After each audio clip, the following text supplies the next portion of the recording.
the loss yesterday, the Jets are eliminated from the postseason. So this will be their 14th consecutive season that they did not go to playoffs. It's the longest current drought in the NFL, MLB, NBA, NHL, and WNBA. But if the season were to end right now, the Jets wouldn't even have a top 5 pick in the upcoming draft. There are 8 teams with a 3-10 record or worse. So, guys, what is causing this gap between teams that are very good and very bad in the NFL this season? Which is crazy to me that the Jets wouldn't be a top 5 pick right now. Yeah, I think injuries have played a pretty big role. I think there's been a decent amount of them throughout the league. I think there is a pretty big disparity between the best of the best and the worst of the worst. But, I mean, you look at some divisions, like, look at the AFC East, for example. Like, yeah, the Patriots aren't very good, but they're still in the rebuilding stage of what they want to do. Then you have the Dolphins, who would probably be up there at double-digit wins, a shoo-in for the playoffs. If Tua Tagovailoa hadn't missed a month with the concussion.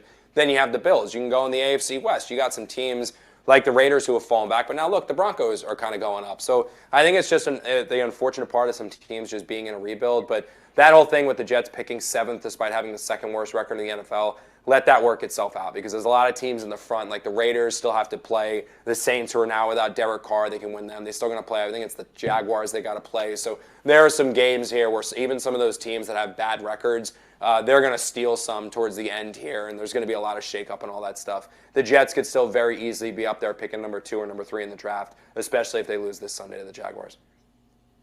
Zach, your thoughts on this?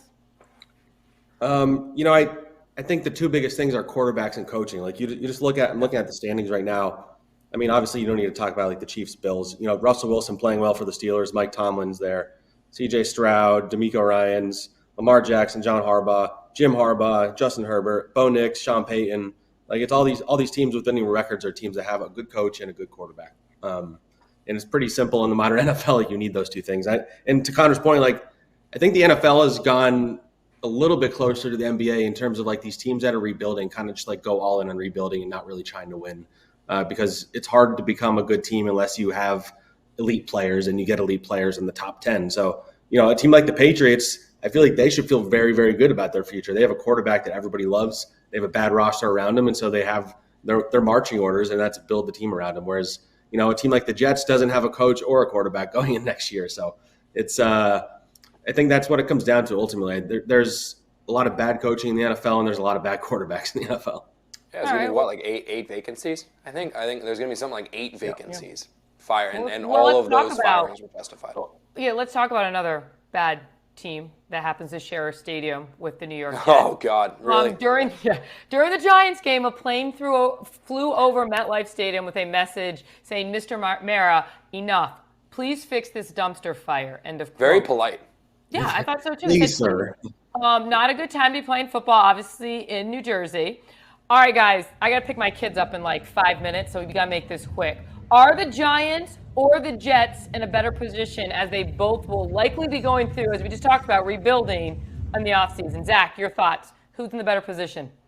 I'm going to say Jets right now, just because I think their core of talent is pretty good. Yeah. They don't have neither team has a quarterback. And the Giants haven't even committed to firing either their GM or head coach. And I think both of them are not very good at their jobs, frankly. I don't really have a better way of saying that. And so I think the Jets have the pieces to be much better. They need to change a lot about their culture. And they need to find a GM who just really takes full control of the organization from top to bottom and, makes decisions on his own. And so I think you start there. If they hire the right guys, I think the Jets can be a competitive team right away. I go... Yeah, I think the Jets are a better team. They have more talent. They have certainly immensely more pieces on the roster. But I have serious concerns about what the Jets are going to do at quarterback, because Tyrod Taylor's not the answer, and I don't know if they're going to be in a position to draft the answer this year if they're picking 6, 7, 8 in a very, very weak quarterback class. The Giants are going to be picking number 1 or 2. They're going to have a chance to get their guy, and if they get their franchise quarterback, look at what happened in Washington as soon as they got Jaden Daniels. It can turn things around like that. So a quarterback erases a lot of other issues, even if you have a lot of other holes plugged. So I'll say the Giants only because they have a chance to get their quarterback this year, and I don't think the Jets will. All right, Connor, you need to cayenne pepper and some turmeric shots because you sound terrible. We appreciate you coming on. This is my flu game. Yeah, my flu game. And Zach, we appreciate you coming on even after a loss. Next time we got to get a win, okay? Yeah, next time it'll be a win for sure.